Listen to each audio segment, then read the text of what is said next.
All right, salam alaikum. Walaikum assalam. May I know what's your name? Nicole, Queen. Okay. Where are you from? I'm from Dallas originally, so. Yeah, I heard that you're a convert, so how long have you been Muslim? I converted to Islam in May of 2007. Cool. And wow, that was like about Not long, not long ago. less than a year. What were you before you became Muslim? I was Baptist, which is Christian. You are from a Baptist church, right? Grew up Baptist, yeah. What made you to be a Muslim? Like, what was your life like before Islam? I was extremely lost before that. I went through a phase just a couple of years ago where I was just looking for something different, you know, and the religion, the Baptist religion, it was good, you know. I went to church, I followed the religion, but I went through a period where I didn't know what happened, you know, is there really heaven? Is there really a hell? What is going to happen? What am I going to say to God when I see Him? All these questions went through my mind, and I was drinking, I was doing all of the things like typically an American would do. My work was in nightclubs, photographing. There was a lot of things that I was going through that were just not with God, and I needed something to change. So friends told me about some different lectures on YouTube, and I started taking a look, listening all about Islam, and I became addicted to it. Like, I would stay up until 5 o'clock in the morning on my computer watching lectures about Americans who had converted to Islam and what they were going through, and it seemed like everyone was saying the same things that I was going through and the same things that I felt.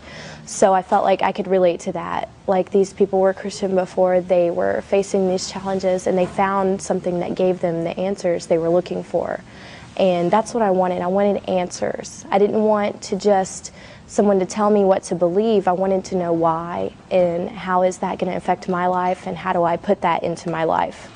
So I found that in Islam, and I studied for a while before I actually went to classes at the masjid, and more I was surrounding myself with it, with the books and everything. And so when I said my shahada, I never looked back, and I changed everything in my life. My friends, my wardrobe, my job, everything. I changed immediately, and it wasn't hard because I understood why it was the right thing to do. And I've been thankful ever since, you know, thankful to God, like, to have Islam. Now, if you don't mind to go a little bit personal, how was your parents' reaction about that? My parents, it's been hard, you know, with my parents. We're still kind of going through all of the, you know, them getting used to it. I went to my mom and I told her that I was studying Islam before I converted, that I was interested in it, and I think she thought, oh, maybe it's just a phase, I don't think she's really going to do it. But when I told her I've converted to Islam, she realized, you know, I was serious about it. But one good thing is that she was watching me go through the changes. She saw me before and how my life was, and then she saw me after changing. She saw me dressing differently. She saw me stopping all of the haram things that I was doing, and she realized, like, that when I converted to Islam, I was closer to God, and that's what made her happy. You know, if that's what brought me closer to God, then she was happy. So it's become easier when she realizes this. Yeah. Well, another thing that many Muslim or non-Muslims, they come and they try to harass the Muslim girls.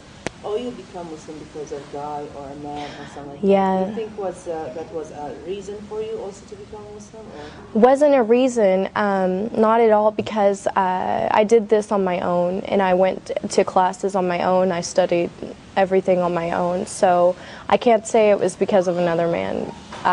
I know some girls that have done that, and if you don't feel it in your heart, it's not going to stay there. I've seen girls come and go from Islam because they wanted to be with someone, so they converted, and then afterwards they left Islam if he didn't want her, or, you know, I've seen a lot of stories about that. But it has to be in your heart, and to feel the faith and to wear the hijab and everything has to be in your heart, Oh, yeah. or it's not going to stay there. So. What about your friends that they were a little bit, far away from, or like they were like close friends before Islam, and now have they seen the change, and what was their reaction about it? Were they like questioning or trying to be away from you, far away from you, or trying to get closer and ask about it? I don't know, like give me some kind of examples of your friends, like what was their reaction about that? Of course, I had a lot of friends from my previous life, like before I converted, who, always wanting to go out to the clubs and different things at our age, being single and everything. And when they saw me going through the changes, because it didn't happen overnight, it was, I went through transitions of embracing it more and more, and they watched this because I was very open about it with all of my friends, and they saw me less and less because I wasn't in those clubs anymore and I wasn't doing those things. And when I would talk to them about what I was doing with my new life, they kind of felt like, wow, she's moving on with her life and we're still doing the same thing. Also, so that my friends would better understand what I was going through and why I wasn't really around anymore, I wrote a blog about it, put it online, and invited a bunch of people to go on there and read it. And we had lots and lots of girls who weren't following any religion, who were just kind of living their life and doing whatever they wanted. And they went on and they read about my life changes and who I was before and who I was after, and tons and tons of girls who go out and drink went on there and they read this blog and they wrote that they were crying when they read it, that they felt like it touched them, and that they looked at their life and thought, I need to make changes too. So alhamdulillah, the more that I talk to people about what I was before and then after, the more that they look at themselves and think, what, I can do that too. So my friends embraced it like that, and they respected the decision I made. Do you face any of the challenges in front of people, like as an American become Muslim, like finding a job, or like, for example, after you became Muslim, of course you had to quit your job, right? Were you still... I stopped working in the clubs that I was photographing in, and so I had to find something different, a different area. And when I started to wear the hijab, I noticed some changes that I was interviewing more often than normal for jobs, but now that has all kind of been squared away. Honestly, I dress nice, I go to the interview and I show them that I have the skills, I have the experience, I have everything, and I haven't really had a problem with it so far, alhamdulillah. So, but yeah, it's different, as an American, you get a lot of questions, but it just opens up opportunity for dawah. When I go around, even around town, people will stop me and ask me, are you Muslim, because they can tell I'm American, and I just take the time to tell them, yeah, I am, and I tell them why, and it makes them think, wow.